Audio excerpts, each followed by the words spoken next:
Welcome to Player Profiler News Primetime. I'm your host, Mike Lindberg, and with me, as always, Coach Retzlaff. Every week, we break down the latest news, trades, hot topics in the fantasy world. We are on Player Profiler now, and this is one of the most inaugural shows on the platform here, and is going to be continuing on every night, mostly during the week here. We got some new hosts coming on, and it's going to be a weekly show. So looking forward to expanding the primetime show here with some new hosts. It's going to be great.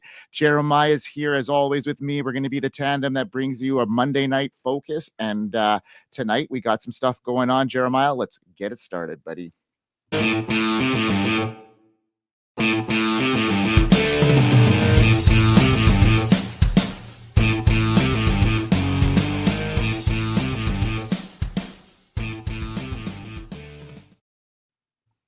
All right, we are back. What's up, Jamie? Jamie in the chat, as always, is here. And Coach, we got some stuff that happened this weekend. A week of Senior Bowl action, some practices. We had some winners. So tell us about the guys you saw, what you noticed from, the reports you saw from the combine.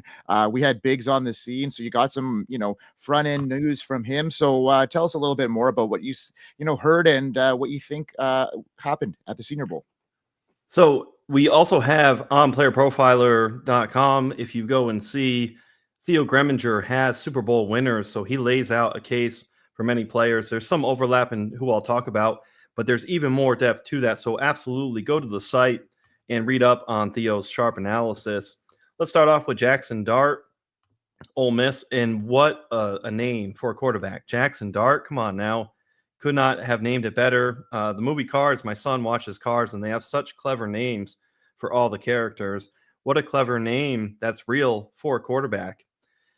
He was previously in the mix between, it was going to be Dart, Jalen Milroe for QB3. Jackson Dart absolutely separated himself from Milroe. Guys like Quinn Ewers, Will Howard, Dylan Gabriel, Riley Leonard. Now we're getting hype and talk about Dart being a first-round pick. First-round draft capital will make Dart a surefire first-round pick in Dynasty rookie drafts. Right now in the Superflex drafts, you're getting Dart somewhere in the late first. You're getting him into the second. That would compress as you crystallize a team, especially if there's a starter's path for Dart. Look out for that. Ollie Gordon, Oklahoma State, rushed for 33 yards in the Senior Bowl, 9 carries, with a touchdown pass to Jaden Higgins, another rising star.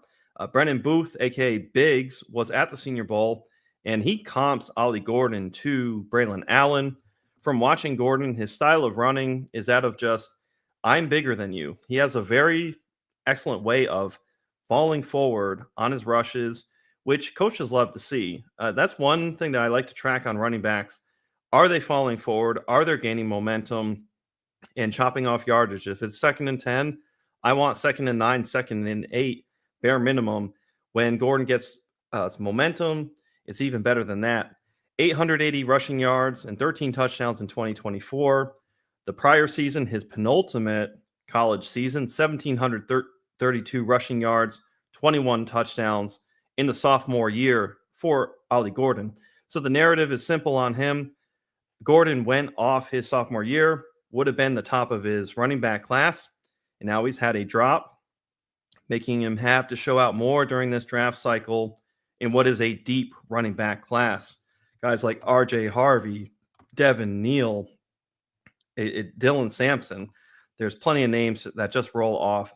Dwayne McFarland always says the best predictor of future fantasy football success is past fantasy football success. So Ollie Gordon at the college level has shown that he can do so. We are just thrown off because the rise in college usually involves an ascension in the numbers each season, or just matching successive seasons with momentum into the draft. So we don't always see it be in the opposite direction. So Ollie Gordon should go on day 2 in either round 2 or 3. His stock is rising. The Senior Bowl did Ollie Gordon good. Speaking of a deep running back class, R.J. Harvey from UCF. Like Ollie Gordon, R.J. Harvey actually threw a touchdown pass as well to Ty Felton. Harvey, 4 rushes, 24 yards in the game. Harvey played quarterback in high school. Harvey was also trusted at UCF inside the 5-yard line. If you watch some of his highlights, he took a lot of direct snaps. Ideally, I want RJ Harvey buried on a depth chart so I can snag more of him in best ball and in those Dynasty rookie drafts cheap. Our buddy Chev, shout out to Chev, is very high on RJ Harvey as well. Harvey has a no-nonsense ability to jump cut laterally and turn upfield. So that's something that really pops out to me. Hopefully you see it when you watch him at home. Jalen Noel, 80 catches, 1,194 yards, and 8 touchdowns at Iowa State last year. Both he and Jaden Higgins popped at the Senior Bowl, college teammates. Noel can win in the short game, but he's very versatile in his ability. I noticed he can win from the slot, line up from the slot, but then end up getting the ball deep from the slot over the top. So a neat little versatility there. It's not just a short intermediate game for Jalen Noel. Now, Jaden Higgins, also from Iowa State, projected late second-round draft capital. Some teams that come to mind for me. I've been talking with some friends around the industry, Dynasty Pulse. You might know those people, Mike. Teams like the Packers, the Ravens, Commanders come to mind. These are competitive teams, but teams that have wide receiver need, and they're paired with Jaden Daniels, Lamar Jackson, and even Jordan Love is no slouch. So excellent teams, excellent structures, excellent need. There's a fit for Jaden Higgins there. Higgins at PFF, a 90.3 receiving grade, 2.66 yards per route run. Higgins caught a 32-yard touchdown pass from the aforementioned Ollie Gordon. So all throughout the week, Higgins drew rave reviews from his one-on-one reps during Senior Bowl practices. And then, of course, he put it on wax in the actual game. Higgins can separate for a bigger wide receiver. In watching him, he appears big on film with long speed. He's got the ability to box out defenders. As I'm watching him make plays, I just felt like I was watching Drake London. Sure enough, and sometimes eye test is lie test, but other times it just lines up. I saw the body frame of Tucker Kraft and Mason Taylor, and they are in alignment. So I had this compelling feeling. Drake London, sure enough, Higgins and London, they're both 6'4", and they have that ability to win while being a larger target. Teteroa McMillan will be in the top half of the first round in the NFL draft. He's in the first 2-3 picks in your Superflex rookie drafts, is 6'5" at receiver. So Higgins will be taken later and much more of a value. Wide receiver archetypes are all different amongst the position. It is nice to see a bigger alpha dog wideout who can win over the top. Elijah Arroyo, Mason Taylor at the tight end position. Arroyo from Miami, Taylor from LSU. Mason Taylor earned himself plenty of money at the Senior Bowl.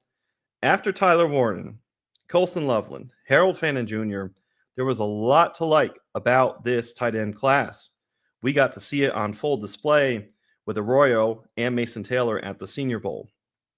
Elijah Arroyo is making the case to be tight end 3, all the way up there. Just a week of practice and a game can make things improve so much. Miami wideout Xavier Restrepo had been hyped as someone who would pop at the Senior Bowl, but it was Arroyo from Miami who stole the show. It always makes sense, though, when you see the quarterback at the top of the draft, Cam Ward, you got to have somebody else at the skill position talent to follow into the NFL. Mike, when we do our weekly top studs and duds, with the studs, the quarterback, there's almost always at the top with them a receiver in tandem. So Elijah Arroyo in tandem with Cam Ward. He showed a lot, and he's worth being at the top of the tight end ranks. So we've gotten our fill, and most people, if you've been following the Senior Bowl content, you're starting to understand filling out round 3 in your rookie mocks for Dynasty, your 4th round even. You're starting to get some of the deeper cuts. So this was a nice experience to synthesize. Of course, we will have combines and pro days as well to get even more brushed up and well-versed. Mike, speaking of coaching changes, we're talking about rookies. There was a rookie last year, Brian Thomas Jr., who went all the way off. Tell us about Liam Coen to the Jaguars and the impact on BTJ and company.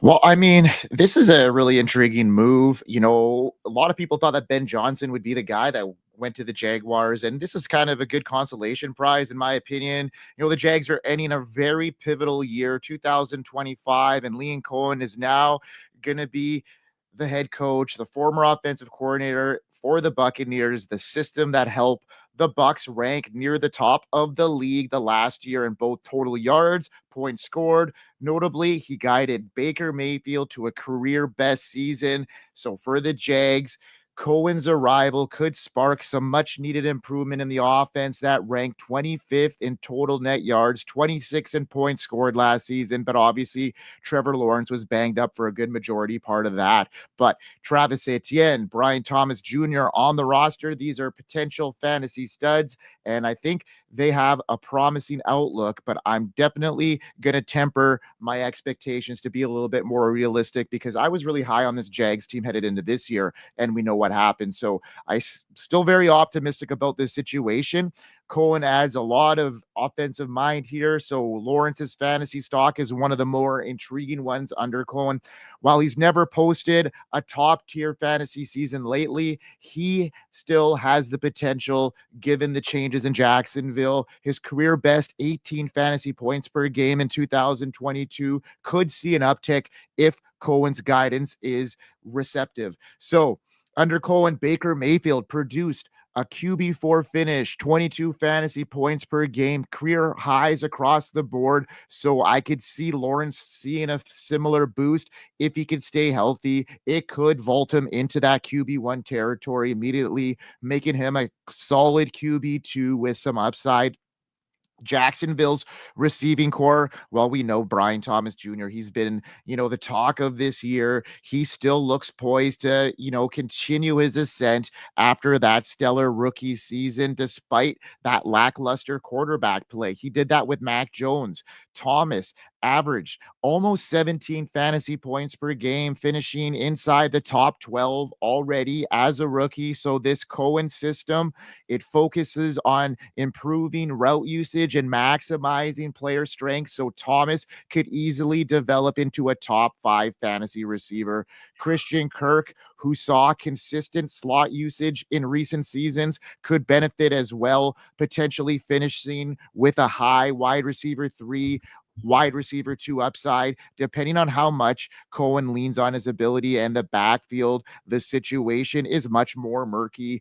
Travis Etienne showed flashes of brilliance, but he struggled with inefficiency last year, averaging just 3.7 yards per carry. Tank Bigsby, though, has shown promise with that top 5 evaded tackles per touch rate. His lack of significant role in the passing game makes him more of a touchdown dependent, but Cohen's track record with his backs like Bucky Irving suggests he could lean into the hot hand, making Etienne's role uncertain moving forward. And as for Evan Ingram, he remains a steady tight end, one with potential. His regression from his 2023 season feels likely to continue, but he'll be involved, but expectations should be more in line with his 2024 production rather than the return of his peak performance. Now, what is peak performance? Well, if you've downloaded and played this Fast Track app, that is what I call peak performance. And let's hear about it there, Jeremiah. Oh, I see all this mock draft information out there. Oh, this mock, that mock. Hey, what about a real actual fantasy game? The Flex 4 game on Fast Draft, draftfaster.com, is open. You draft 6 running backs, wide receivers, tight ends. The top 4 enter your lineup every week. It's that easy. It's that simple. Drafts take 5 minutes. There's a $50,000 prize pool. It's $15,000 to first. It's just a $5 entry. And the best part, no rake. No rake whatsoever on Fast Draft, the first 2025 best ball contest to open in the world, is ready for you to draft up to 150 teams. Draftfaster.com, draftfaster.com. Start playing best ball for real. Hey, so very excited about Fast Draft. If you can see it on my phone, I've got it right here. Very easy user interface We were just talking about BTJ. I've got a team that has Jahmyr Gibbs, Brian Thomas Jr., Drake London, Fast Draft app, the X page posted something about anywhere from second round to fourth round fluctuating. We've got Tyreek Hill on this team, so if a big splash could really help me out. David Montgomery, so I'm all in on the Gibbs in the Lions backfield. Then I have Marvin Harrison Jr. as my sixth player. You can flex any position. You don't have to worry about filling a certain amount of players per position.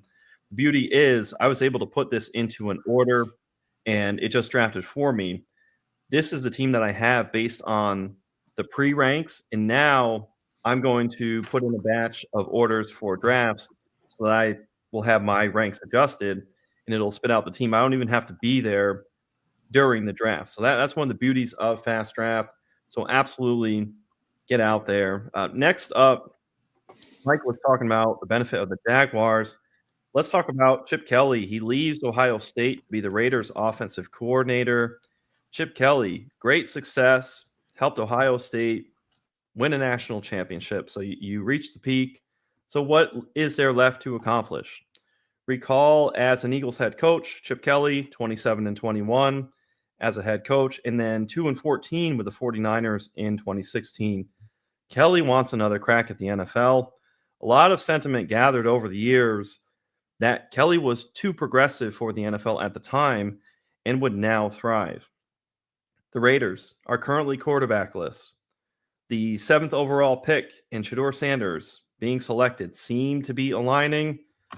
I don't know what the consensus is on fandom, how much our boy Biggs really likes that sort of a pick, but we shall see over time what somebody like Tom Brady might want. Now, looking at the team, Brock Bowers is a prize. Going in round 2 of underdog drafts, so there's a price point in the market. Bowers, tight end 1 last year. We'll discuss Bowers later in Combat Zone. Jacoby Myers, 81th overall in round 7. Bowers and Myers are the only 2 players in the top 100 on underdog, top 100 picks. Trey Tucker, Zamir White, Michael Mayer, all with ADPs in round 20. So you've got a lot to fix as far as quarterback, team structure. The Raiders' job with Tom Brady, minority owner, Pete Carroll, head coach, and Chip Kelly as the OC opens up a wild set of possibilities. The question is there a near-term plan? Is it a short-term push to win quickly? Is there a 5-year plan like the movie Big Daddy? My takeaway is that the AFC West is the toughest division to go through. Also, shout out to the NFC North. But good luck being the Raiders against the Chiefs. Mike, we don't have to tell you or sell you on how great the Chiefs are. They're going for a 3-peat this Sunday. Add in Bo Nix and Justin Herbert, who both got their teams to the playoffs. You're running up against 3 playoff teams in your own division and one of the greatest dynasties. I think we can start speaking to that in NFL history. So the Raiders, a lot of wood to chop, let's just say, for Chip Kelly, for Pete Carroll. We shall see where it goes. Tom Brady, Pete Carroll, and Chip Kelly, 3 great minds for football. So while it's a mess, if I got to have a collection of 3, I would never guess that combo would ever coalesce and come together. But here we are.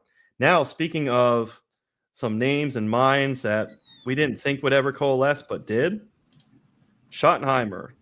Mike, what's going on with him to the Cowboys and what the fantasy impact is there? Well, I'm sure our boy Alex would have a little bit more to say about this Cowboy decision. The Schottenheimer situation is a little bit of a shocking one to me. You know, they're bringing some optimism, some uncertainty for fantasy managers. Schottenheimer has a history of working with talented quarterbacks like Andrew Luck, Russell Wilson. He helped develop Dak Prescott, achieve one of his most consistent seasons in 2023. And under Schottenheimer, Prescott posted solid numbers, and the hope is that It's going to continue in the system with the Cowboys offensive engine running smoothly in 2025. So what should we expect from Prescott to remain as a reliable QB2 with some QB1 upside, particularly if Schottenheimer emphasizes a balanced attack, more play action?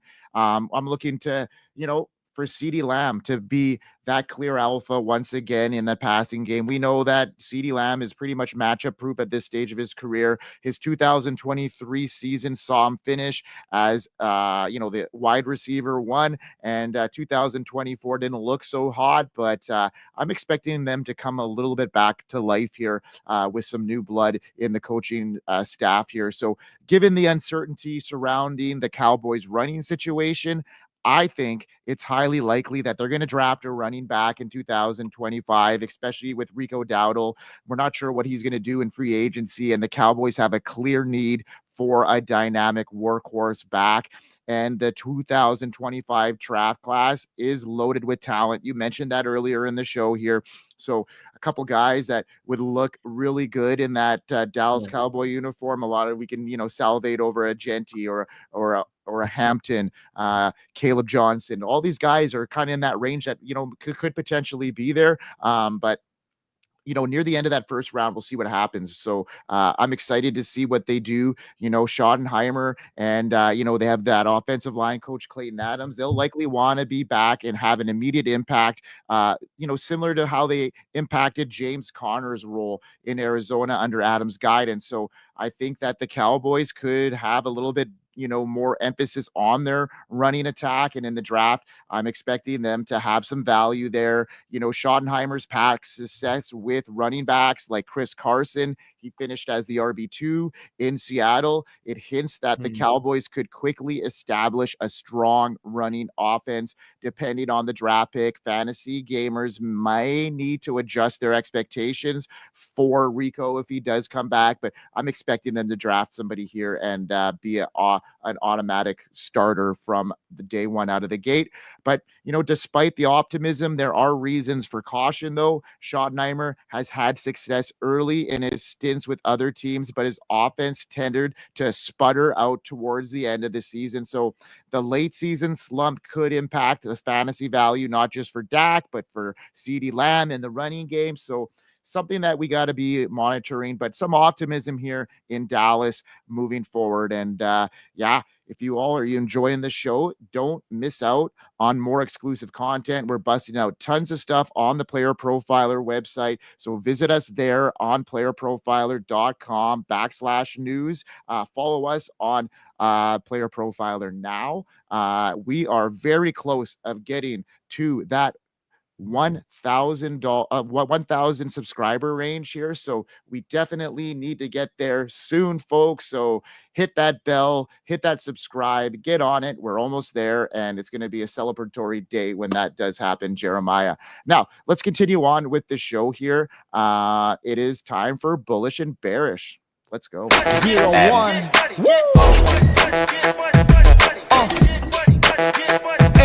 Come on.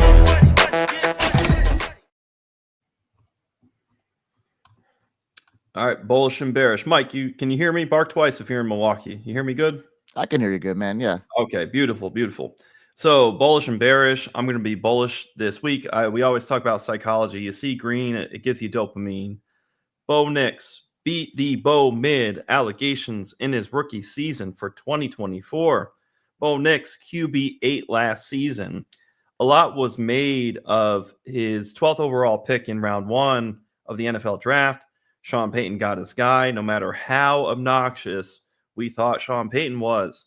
Bo Nix carved up defenses, over 3,900 passing yards, ranked 15th, a 66% completion percentage, and back that up, Bo Nix with 473 rushing yards and 30 passing touchdowns, which was 7th in the NFL. Not bad at all for a rookie.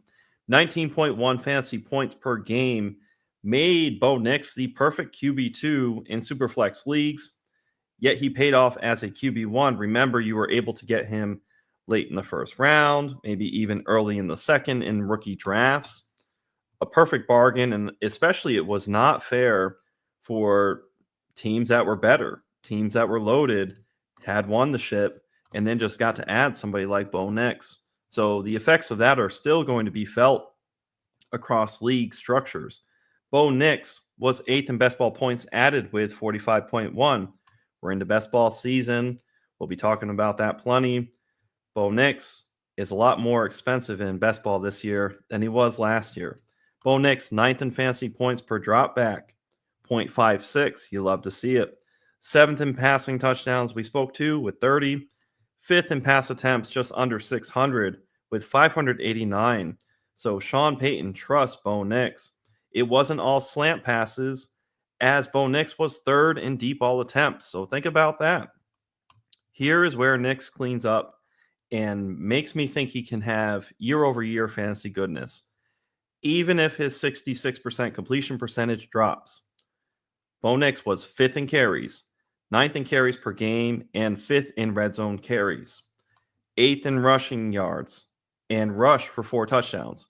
So his 26.3 rushing yards per game ensured Bo Nix another 3 points a game added.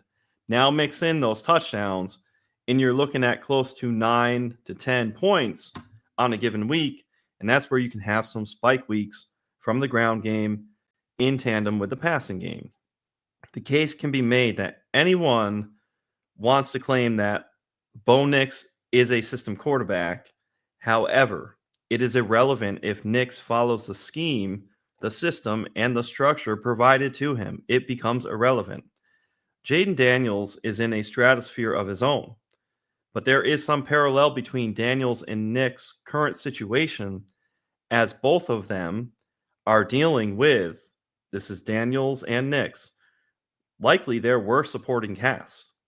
I envision the Broncos adding a tight end and a running back in the draft, as well as either in free agency or the draft a receiver. So this will only help Cortland Sutton, and who can forget Marvin Mims blossoming as the year wore on. Penn State's Tyler Warren is just out of reach from the 20th overall pick that the Broncos have. Layered in there, Colston Loveland would be an excellent fit. Let's talk about UNC's Omarion Hampton, or one of the Ohio State running backs, Quinshon Judkins, Travion Henderson. They would only boost Bo Nix heading into 2025. So Bo Nix can be had drafted on Underdog in round 8 right now. Still a good player to draft as you gather the base of your team. So it is bullish on Bo Nix until we get further word. The structure is still going to be there, so he can still be a system quarterback.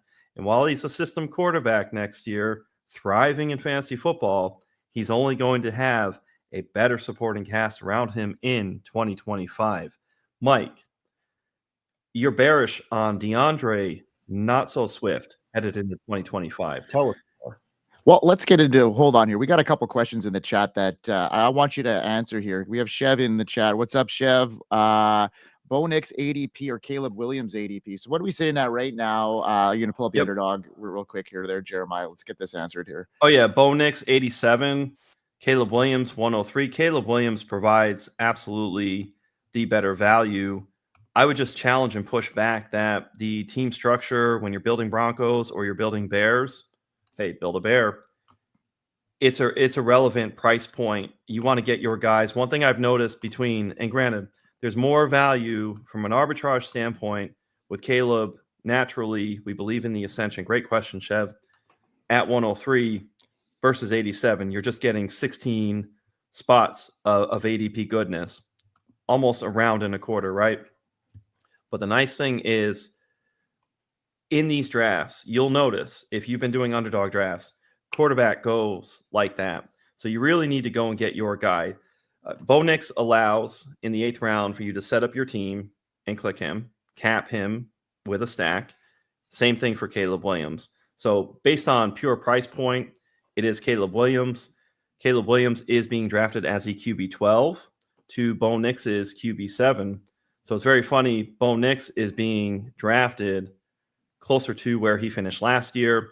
Caleb Williams is a little bit bullish beyond where he was drafted or how he finished last year, Caleb Williams, in fantasy. So that just gives you a little bit of a market read on sentiment, how sharp the market is, how they feel about Caleb Williams heading in to next season. Another player that I want to speak to while we're speaking of quarterbacks, I love Drake May at 119. It gets very competitive for Drake May right around there. There's also Travis Hunter. They have near identical ADPs, and people are trying to get that stack, that Travis Hunter, that Drake May stack. Great question, Chev. I love it. All right. Well, now I'll get into the bearish. And, I'm talking about a bear being bearish. No kidding. And I'm bearish on D'Andre Swift headed into 2025. And there's several reasons behind that, starting with the potential shift in the Bears' backfield dynamics. While he did have a strong season in 2024, his production slowed considerably in the latter half of the year. He finished with just 1,000 rushing yards, 7 touchdowns, a relatively underwhelming stat line when you consider his heavy early season flashes. A versatile back, we know Swift's potential is undeniable, but his inability to maintain a consistent production over the course of the season raises questions about his upside moving forward, especially with the new coaching changes in Chicago. The addition of Ben Johnson as a head coach is another reason for skepticism. During this time as the Lions offensive coordinator, Johnson established a very successful two-back system with, David Montgomery and Jahmyr Gibbs, leaning on a power speed duo balanced offense. With Johnson now in Chicago, there's a strong chance that the Bears will look to replicate this model. Swift, while he is capable, could see his role diminish if the Bears target a new running back in free agency and in the draft, particularly if they choose to bring in someone with more consistent power running style and a complementary to his agility. The possibility of a new back entering the fold raises a lot of concerns for Swift, and he may be relegated to a secondary role in a crowded backfield. Additionally, the speculation that the Bears will pursue Javonte Williams, a bruising back. He's tied to Johnson from their time. So Williams could be joining there. We don't know what's going to happen there. So there's a lot of situations that could evolve. And, Swift is in a prove it role, and he hasn't proved it other than, chunk games here and there. And the coaching staff change, they just hired Eric Bieniemy as their running backs coach, adds another layer of uncertainty, in my opinion. Known for his tough, no-nonsense approach, Bieniemy is unlikely to tolerate subpar attitudes and performance, and his accountability may not mesh well with Swift, who has struggled with consistency in the past. So Bieniemy's coaching style demands more from Swift, and they got a pretty high draft pick here, and I would not be surprised if GNT slipped to them, and that would be the pick of the draft there. So, well, good call, Mike, because it is a copycat league. If you're trying to have the ideation of the Bears just becoming, with intra-division, the Lions, you've got the DJ Moore for the slot role, ideally the movement around the formation, a la Amon-Ra St. Brown. The edge is there to be had. If you're drafting, you can get DJ Moore in round 3 on drafts. Meanwhile, Amon-Ra St. Brown goes in round 1. But I love what you're saying about Janty. That would just be the perfect Jahmyr Gibbs, the electrifying match. Chicago Bears draft 10th overall in the first round. Somebody's going to pay up on Janty. Will it be? It's just a matter of, you spoke earlier to the Cowboys. Would it be Dallas at 12, Chicago at 10? I actually saw a mock on NFL. I can't remember the name, but somebody tried to put Janty with the Jets, and it's like, no. You got Breece Hall, Braylon Allen, even Isaiah Davis. That part just seems a little rich, but we're talking about somebody's going to get a phenomenal running back. And then it's just curious to see the Niners are there at 11. They still have CMC. You got Achane 13, JT 14 with the Colts, 15 with they've already got, the Falcons have Bijan Robinson.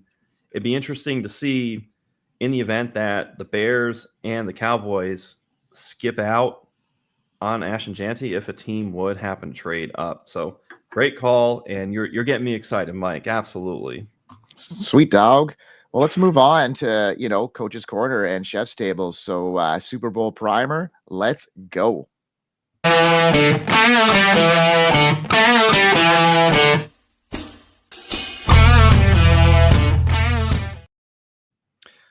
Man, I see that picture of me, and I was at Topsail Beach in North Carolina, just living good, man.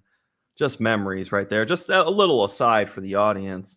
Let's talk about the Philadelphia Eagles. I'm going to cover it some from a betting angle and just make you aware of what some of the lines are on the touchdowns. Last week, Mike, you and I, we went on in depth on Philadelphia and Kansas City with some early previews, right? So the Eagles, they're 1.5 point underdogs, rightly so, plus 106 money line odds. So essentially you're getting dollar for dollar a little bit on your Eagles money line bets should they win. For touchdown odds, it's the usual suspects. Saquon Barkley, Jalen Hurts. Barkley is at minus 190. Hurts is at minus 115. Both Barkley and Hurts are both worth sprinkling a unit for each to score a touchdown.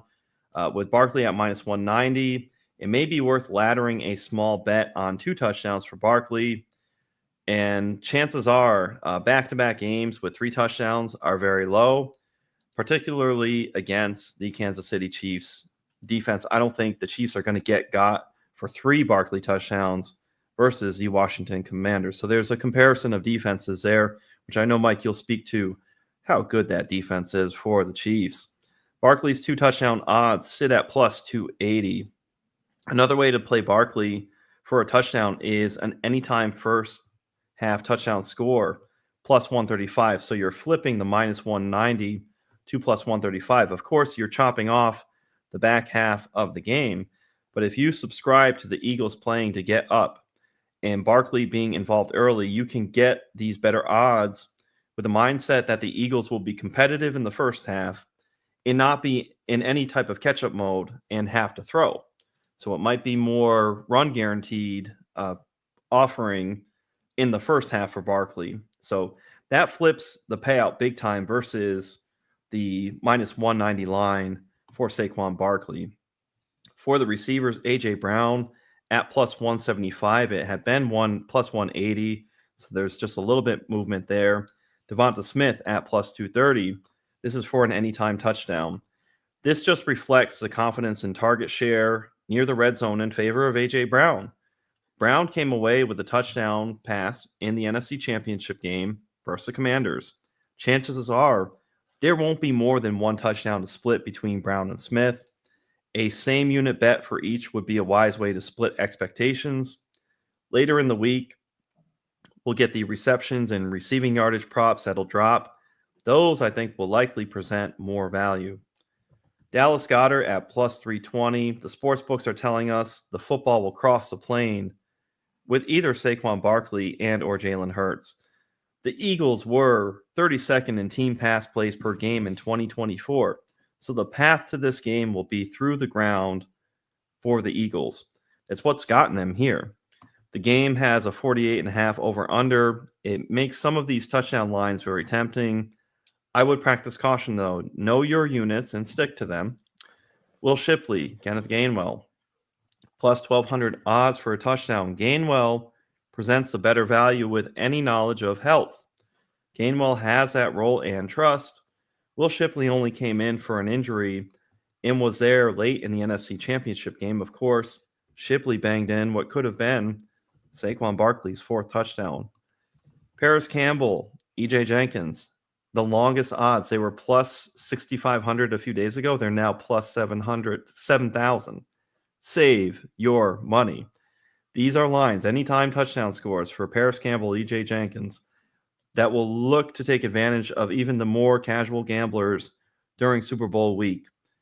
They are a risk to be inactive as well. Who's to say they're guaranteed? Super Bowl squares will present better expected value than to bet a touchdown for Paris Campbell or E.J. Jenkins.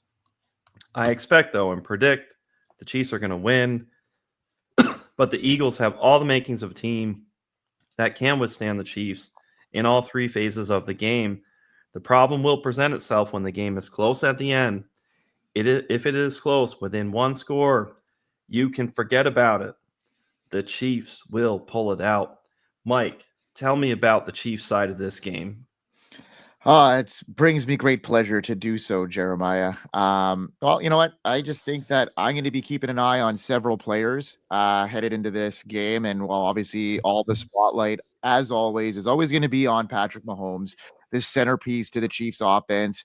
He remains a top tier option, in fantasy. And I think next year is going to continue on in that realm. He hasn't been prolific in the last couple seasons, but you never know. We might see shades of that next year with, Rashee Rice coming back and the further development of Xavier Worthy. But, not putting up those massive numbers in previous seasons, he still continues to deliver when it matters the most, posting 245 yards, 2 rushing touchdowns in the AFC Championship game. We know his ability to make plays both with his arm and in his legs. He is just been there in those big games, and he's going to deliver once again. I'm thinking here, the Eagles have been banged up. Jalen Hurts is hurt. Their receiving core is hurt. They're beat up on their defense. And it just seems like this Chiefs team is, rolling on all cylinders. They're healthy. Their defense is playing better than I've ever seen them play. They're getting pressure on the quarterback. And unless, Saquon Barkley hits 3 touchdowns, like you mentioned, I don't just see this going in the Eagles' way. But, I'm a truther. I'm a homer. So, I'm a little bit more narrow-minded at this stage, but I still think the Chiefs have got this. Xavier Worthy, he's been emerging as that reliable target for Mahomes this postseason. 85 yards and a touchdown on 6 receptions. That was pivotal in that AFC Championship game. He's picked up late in the season in a lot of rosters, and he reaped the rewards. Any fantasy manager that had Xavier Worthy and were patient with him as he grew and developed in that Andy Reid system. And in the Super Bowl, I'm thinking that Worthy could be in line for another big game against that Eagles tough defense. I just think he's a breakout star, and they're going to be relying on him. And of course, Travis Kelce, although quiet in that AFC Championship game, this is going to be a game for him. I think he's going to be, honed in by the Eagles defense, but they also have Xavier Worthy to worry about as well. So I think that, Kelce might be a focal point in this offense. He's got that high floor, high ceiling situation. And, with the Chiefs, they had guys step up last week in the AFC Championship game, like Juju Smith-Schuster, like Marquise Hollywood Brown. And they still have that red zone threat and reliable hands and DeAndre Hopkins. They bring all valuable experience, playmaking ability to that situation here for the Chiefs and, the running game with that committee. And I wrote that article for Player Profiler Plus. We talked about that. Kareem Hunt, a little banged up. He's going to play still, but he's been that more efficient running back. He's playing with all the heart. He's playing with something is on the line, and it just looks like Pacheco's a little bit out of his realm. He's still suffered, recovering from that injury, and I'm looking for Hunt to get that coveted touchdown in the Super Bowl. That would be, icing on the cake, if you will. And it's going to be a great game. The Chiefs defense, I'm looking for them to really have to hone in on Saquon Barkley. I don't think you can, limit him to under 100 yards at this stage of the game. If you can get him underneath 150, I think that's a win. Under 2 touchdowns, that's a win. And if the Chiefs can keep Saquon Barkley under 150 yards and 2 touchdowns, I think they win this game quite handily. If Barkley is over that mark, I think it's a lot closer than meets the eye. I just don't think that, Jalen Hurts is in the state where he's there at this stage. He's just a little bit too banged up, and I just don't think he has that it factor when the game is going to be on the line. What are your thoughts there, Jer?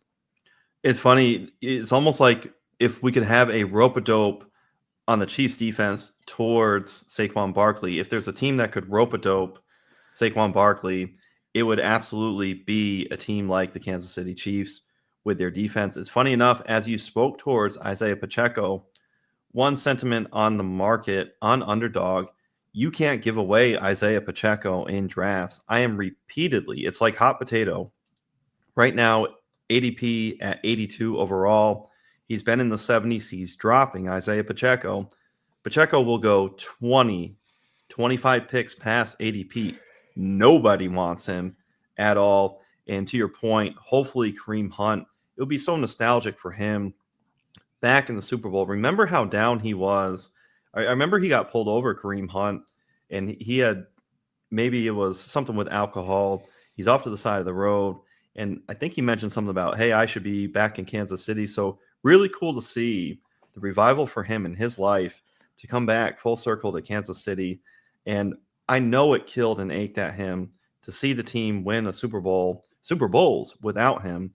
So, yeah, I would love it. How cool would it be for Hunt to bang in a touchdown, let alone, a game-winning touchdown? That'd be phenomenal right there. I know people hate the Chiefs. They can be the villains. But from a personal standpoint of recovery, Kareem Hunt, that would be phenomenal. I would love that for him.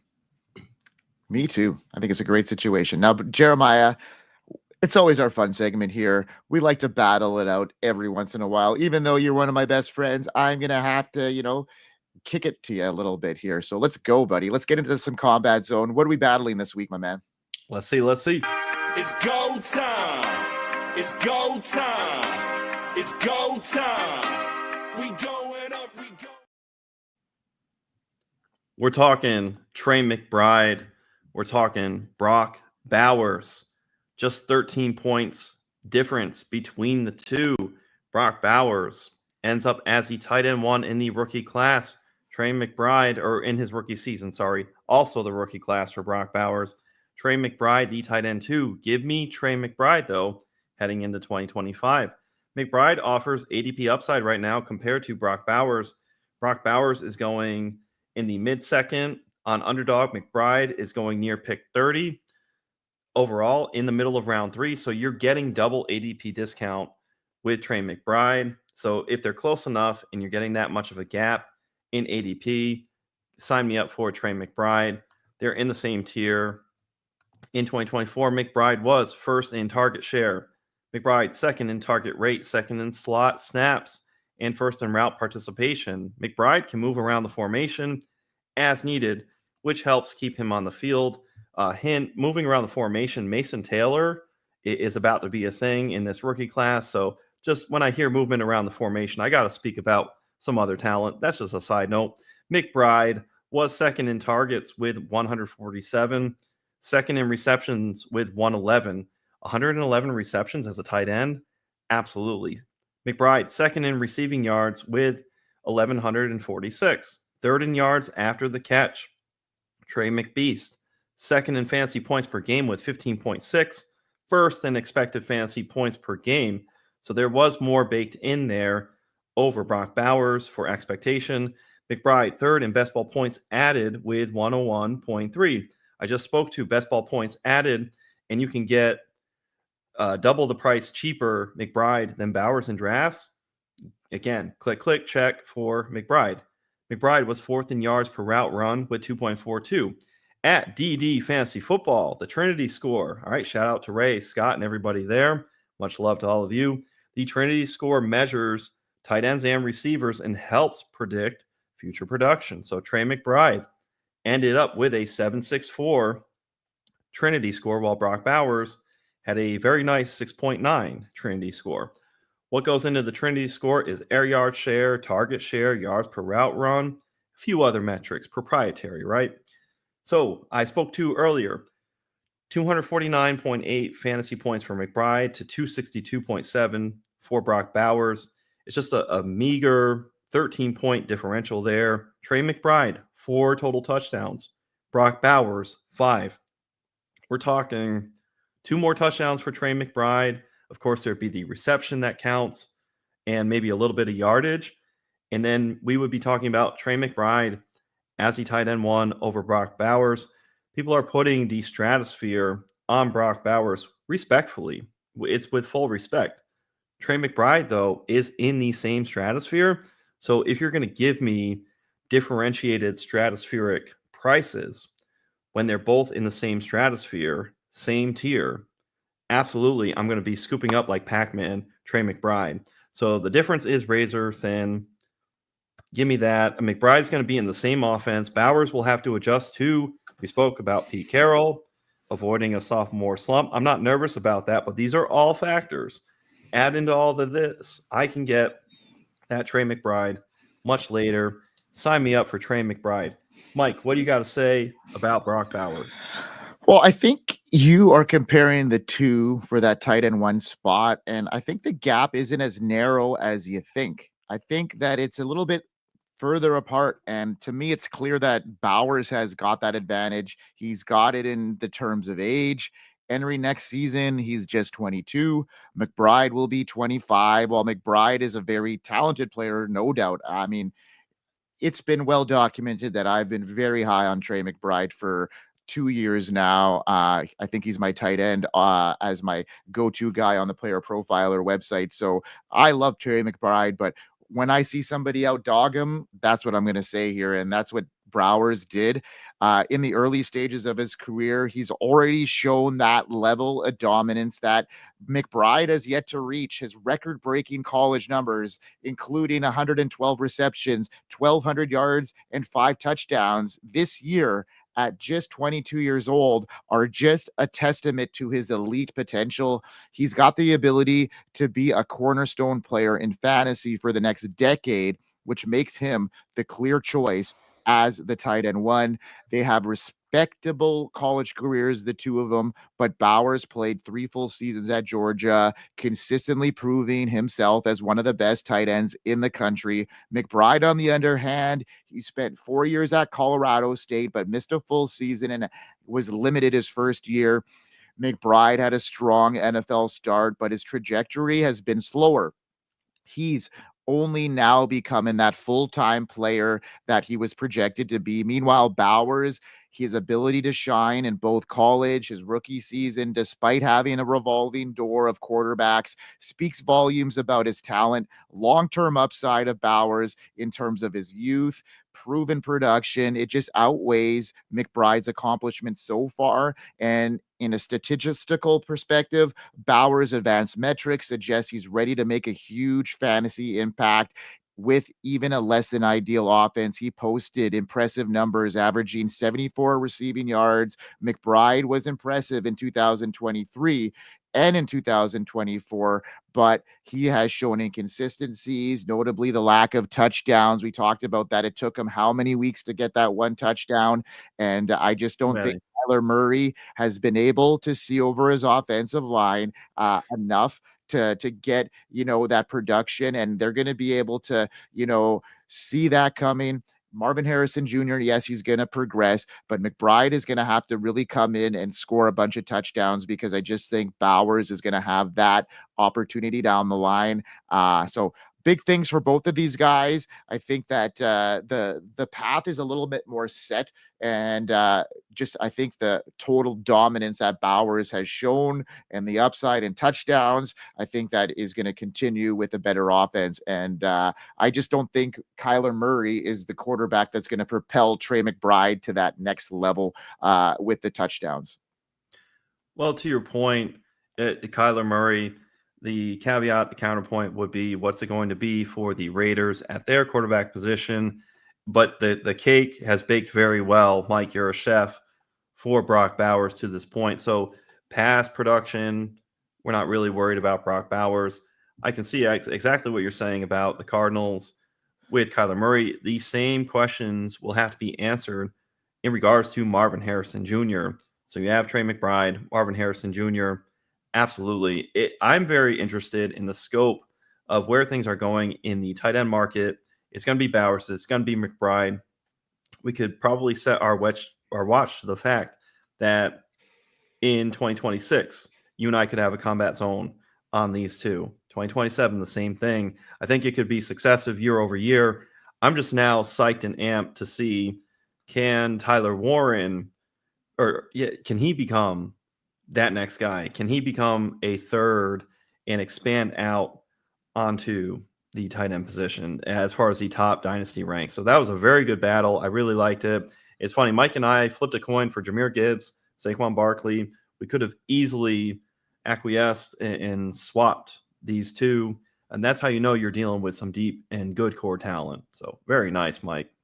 Yeah, man. It's been a great show, hour in. And yeah, we got a lot to be thankful for. The channel is growing. And like I mentioned earlier on the show, we are about 62 subscriptions out of that coveted 1,000. So please, folks, if you haven't subscribed yet, do it now. Get your friends to do it. We're almost there and we're ready to rock. If you enjoy our talent, if you enjoy our show, we really appreciate that. That's the biggest thing you can do to get us to the next stage is subscribing to our channel here, folks. So appreciate everybody for tuning in. Jeremiah, we'll be back next week, but it looks like it's going to be the launch next week of many more Player Profiler News primetime shows. So I'm looking forward to seeing the crew, all the guys and girls on the news desk coming in and making a unison front here and getting some great news. And we're really appreciative of that opportunity to be able to pioneer this show. And now it's becoming a franchisee, if you will. So I'm pumped to be able to have that honor. And I want to thank everybody in the front office for Player Profiler for giving us that opportunity to grow this show to where it is. And we appreciate everybody here. Oh yeah, man. It's felt great from the start.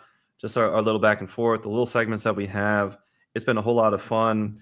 Really, it's really neat when something doesn't exist and you create it. So this will be fun. And what's neat for the audience at home, take a look at Mike Grindberg, or Mike.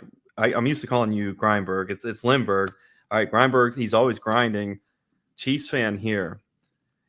Level of stress 0 to 10, Mike. Where are you at as far as confidence in your Chiefs? I'm a lot more confident than I've been in them the last 2 years. So that's maybe where it might bite me this year, is because I just think that this team is just in a stage where I think it's going to take a lot to get them off their pedestal here right now. Their offense is playing well. Their special teams is playing well. And that defense is just playing crazy well. And I'm interested to see what they can do. And, Spags has got a lot up his sleeve and he's showing a lot of looks. He showed a lot of looks that, Josh Allen didn't see before. He showed some really good blitzes, and I'm excited to see what they have set up here to, slow down Saquon Barkley. And if they can do that, that's the biggest thing. And they always have, the biggest fan in the game in Taylor Swift. So we got all the Swifties out. Not the refs, Mike. No. We won't talk about that. Well, it's wild because I think of past dominant teams, right? With the New England Patriots, as much as one wants to compete and be better than the other. If you look, the Patriots, sometimes these teams just lose the Super Bowl because they lose based on outcome. Their team, their structure could be the exact same. I recall as a kid, the New York Yankees had a three-peat, 98 to 2000. And then, of course, they won 4 out of 5, 96 added. But 2001, they were just mere outs away from a 4-peat. That 2001 Yankees team, you could have flipped that with any of those other teams that had won World Series. They had the same makeup, the same group of guys, same core, and the outcome just didn't happen. So if we are to get a Chiefs loss here, I think it'll just simply be an outcome thing where, hey, that's just law of larger numbers. You're the Chiefs. You're in this game X amount of times. You're bound to get got with a loss at some point. Remember Tom Brady, 7-3, played in 10. Along the way, there were some losses amongst that success. That would be the only thing that I might see happening in some randomity for the Eagles to defeat the Chiefs. So everybody take a look at Mike right now. He's calm, cool, collected. We'll see if he's excited next Monday. You'll get the first look at Mike on Player Profiler News Primetime. We'll see you next week. Peace. Hey, I want to thank you for being part of this broadcast. If you have any thoughts on it, leave a comment. If you enjoyed it, make sure you leave a like. And if you want to see more shows on the Player Profiler channel, subscribe to it. That's how we know you want more.